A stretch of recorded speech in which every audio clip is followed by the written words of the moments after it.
ડભોઈ શહેર કોંગ્રેસ સમિતિ દ્વારા રોડની કામગીરીમાં ગોબાચારી થતા ચીફ ઓફિસરને આવેદનપત્ર પાઠવ્યું। ડભોઈ શહેર કોંગ્રેસ સમિતિ દ્વારા નગરના મોટા ભીલવાગામાં હાલ આરસીસી રોડ બનાવવાનું કામ ટેન્ડર મુજબ ચાલતું ન હોવાથી તપાસ કરી કામમાં ગોબાચારી કરનાર કોન્ટ્રાક્ટરને બ્લેકલિસ્ટ કરવાની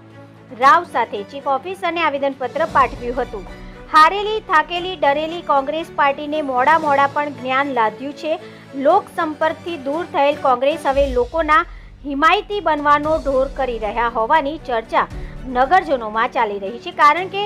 નગરપાલિકાની ચૂંટણીને હવે માત્ર 5 જ માસ જેટલો સમય બાકી છે, ત્યારે વાતાવરણ બનાવવાના હવાતિયા થઈ રહ્યા હોવાનું ચિત્ર ઉપસી રહ્યું છે। ત્યારે ડભોઈ નગરના મોટા ભીલવાડા વિસ્તારમાં આરસીસી રોડનું તકલાદી કામ ચાલી રહ્યું છે, જેમાં પીસીસીની કામગીરી સળિયા અને આરસીસીની ભરાઈમાં ગોબાચારીની ફરિયાદો સાથે ડભોઈ કોંગ્રેસ દ્વારા પાલિકાના ચીફ ઓફિસરને આવેદનપત્ર આપ્યું, પરંતુ જાણવા મળ્યા મુજબ કોંગ્રેસના આવેદન પહેલા જ ચીફ ઓફિસરે નગરપાલિકાના ઉપપ્રમુખ અને એક સદસ્ય છે તે પાલિકાના કોન્ટ્રાક્ટના કામ કરતા હોય આ કોન્ટ્રાક્ટરને કામની ગોબાચારીને લઈ નોટિસ ફટકારી છે, જ્યારે કે જ્યાં અત્યાર સુધીમાં આ કોન્ટ્રાક્ટરોએ કામ કર્યા છે ત્યાં પણ તપાસ થવી જોઈએ તેમ એક બુદ્ધિજીવીએ જણાવ્યું હતું। ત્યારે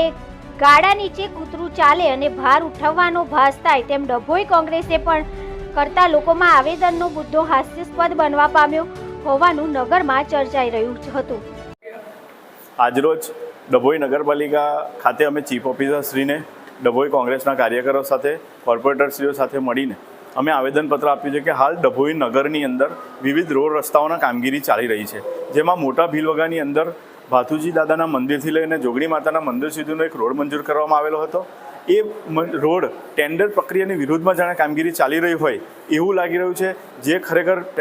ટેન્ડરની અંદર જે મુજબની આઇટમ છે એના કરતાં પણ ઓછી આઇટમોથી આ રોડ બનાવવામાં આવી રહ્યો હોય અને એમાં ભ્રષ્ટાચાર ચાલી રહ્યો હોય, એ ભ્રષ્ટાચાર અને આજુબાજુના લોકોની જે માંગણી હતી કે આમાં કંઈ ભ્રષ્ટાચાર થઈ રહ્યો છે, જે માંગણીના અનુસંધાને આજે અમે ચીફ ઓફિસરશ્રીને આવેદનપત્ર આપ્યું છે અને માંગણી કરી છે કે આ કોન્ટ્રાક્ટર દ્વારા જે રોડમાં ભ્રષ્ટાચાર આચરવામાં આવી રહ્યો હોય એ ભ્રષ્ટાચારને દૂર કરવામાં આવે અને જો એમાં ભ્રષ્ટાચાર દેખાય અને તપાસની પણ માંગણી કરી છે। ભ્રષ્ટાચાર દેખાય આવે તો બ્લેકલિસ્ટ કરવામાં આવે અને આ રોડનું બિલ પણ મંજૂર ના કરવામાં આવે એવી માંગણી છે। અને સાથે સાથે મળતી માહિતી મુજબ એવું અમને દેખાઈ રહ્યું છે કે આ રોડના કોન્ટ્રાક્ટરની અંદર ભાજપ સંગઠન અને કેટલાક કોર્પોરેટરશ્રીઓ આમાં મિલીભગત હોય એવું અમને દેખાઈ આવે છે અને એ પણ એક તપાસનો વિષય છે।